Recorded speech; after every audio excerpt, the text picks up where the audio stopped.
Hello everyone, and as you are aware, Games Workshop and Creative Assembly have teamed up for their Deep Strike series, where they're going to be talking about Total War Warhammer, the history of it, and so on.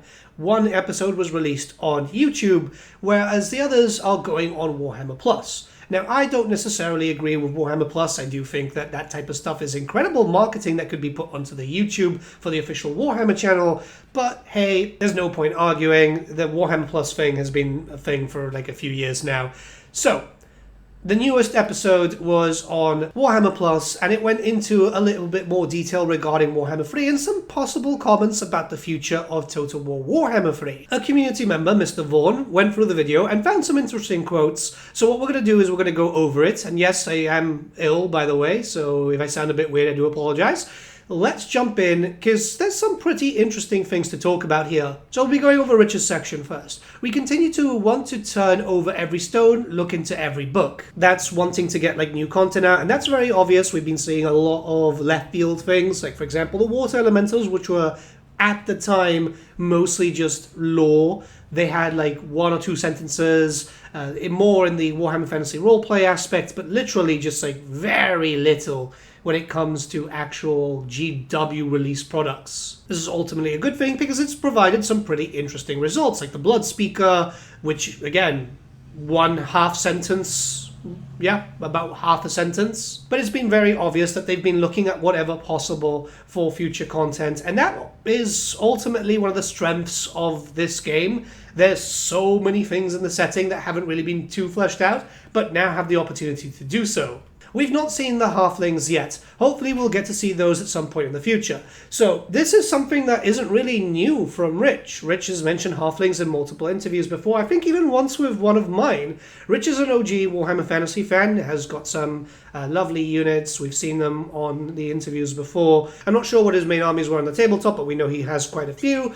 Yeah, halflings is something that we could see. Now, I don't imagine them as a faction, although there is enough content to make like a sub-race for them, and we've discussed that many times, but he has specifically mentioned the Hot Pot before, and I do think he's also mentioned Kathleen the Soup Tank. Yes, there is a steam tank called Kathleen, and it's used by the halflings to basically make food. I was imagining them with a whole Dogs of War thing. Hopefully we get to see Dogs of War, but it would be very interesting to see some sort of halflings being introduced for the Empire, because they are active members of the Empire and have yet to be represented in this rather large faction, and we still know there's a lot of content for the Empire to go. Grand Cathay, we've only touched the tip of the iceberg with, and hopefully more of that will be forthcoming. Well, yeah, this is kind of expected. Grand Cathay is something that they heavily marketed, much more than others, I think, and there's a lot of potential, right? We've seen only 3 of the Dragon Children. We know that there's 2 more, Li Dao and Yin Yin, who are still active, and it looks like that's going to be a thing since like the Old World period too.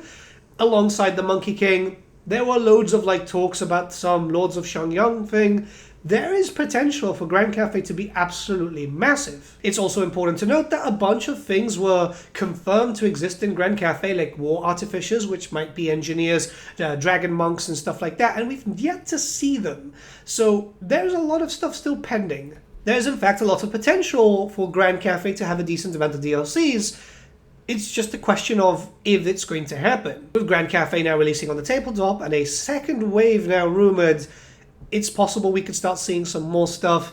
We know that there's other name sentinels other than Seitang. It's just we've only seen their names on the maps, and even then they were kind of low quality. More Cathay would be a good thing. It's just hopefully soon. I'd like to see more Cathay because it will give me some good feeling as to what we could potentially see on the tabletop. And you guys know I've been building up a Cathay army and really enjoying it. The models are fantastic. There's obviously some big characters out there as well. One in particular Sean would like to see. Okay, so this is a pretty interesting quote, because every DLC that Sean's worked with has generally been quite good. I've spoken to some other creators, and I do think that he worked on Nurgle. That's what we all think for Thrones of Decay. So it could be referencing something like the Glotkin, which would be great, or even Nagash. He's a big character too, physically big too.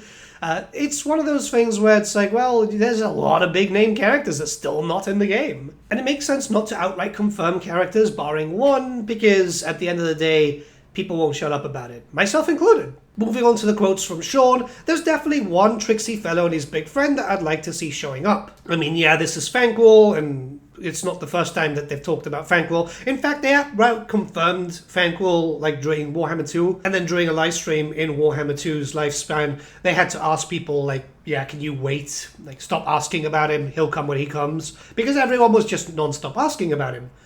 Makes sense, considering Fanquil is Fanquil. All I want to say on the matter here is I hope that they use some sort of Daniel mechanic for building up Bone Ripper, because I think that would be absolutely awesome.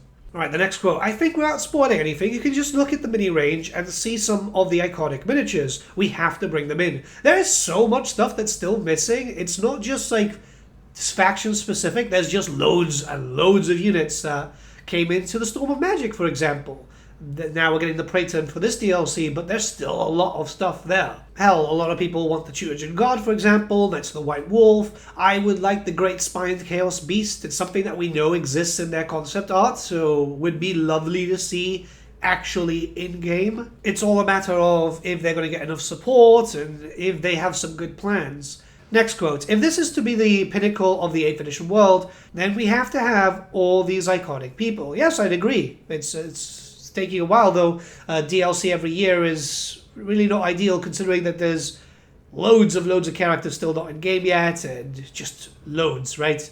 Hellborg, for example. Boris is technically in the game, but you know what I mean. He needs to be playable, he needs to be fully voiced, and have his own mechanics. Hopefully things kind of like wake up a bit, right? A little bit. Nap time is over. And the final quote here from Sean is, there's still things in the works, there's still plans. If you've got a favourite that hasn't been given the love it deserves yet, it's on our list. We definitely want to get to all of it. Which, yeah, I mean, is good to hear. That stuff is always good. And the problem is, again, it's been a year between DLCs, patches have been getting better. We can't really say that, you know, they haven't, because we've had some pretty good Kislev reworks. So even the last patch, which yes, did have a lot of major AI issues, it brought some new life to people playing as the Tomb Kings and the Lizard Men. So yeah, things are getting a lot better now. And we know there's at least 2 more DLCs in the works, Neferata and a possible End Times DLC. So it's only a matter of time. I just wish Creative Assembly just, you know, kind of hurried up a little bit. Then we got the quote at the bottom, right? So Rich Aldridge then concluded by talking about all their Warhammer 3 DLCs at this point, and then stated, where we go beyond, I think we'd very much like to. We'll just have to wait and see what opportunities arise. We know there's more in this world, and we really hope we get to make it. Notably cautious language used, but some cause to be hopeful. Okay, so cautious language, I mean, everyone at CA is skittish. It's not a new thing. And I don't mean like because of recent happenings, it's just they're generally skittish. And yes, there is still a lot more, so I do wonder why it's taken so long, right? Like, we can't blame hyenas and so on. That's why I get like agitated, because it's like, this DLC has been in the works since after Thrones of Decay. We know that was in the original roadmap, so it's taken a while. We just have to wait and see what happens. There's just so much that could potentially happen. I imagine that the wait-and-see approach is linked up to how well this next DLC, Tides of Torment, sells, because if it doesn't sell, you know, that's likely the end. The DLCs for Warhammer 3 have always sold very well. I think the only one that really didn't was Shadows of Change, with obvious reasons. Again, very good information here. The problem is Warhammer Plus, and I don't know how many people are subscribed to that. Mostly because, like, I'm going to be honest with you, like, it's not got a lot of old world content. It's mostly just 40k.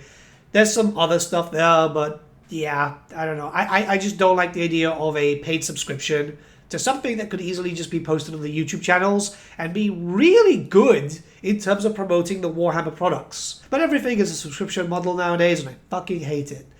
Yeah. Why am I going to spend a monthly subscription on Warhammer Plus when that money could actually go on the miniatures?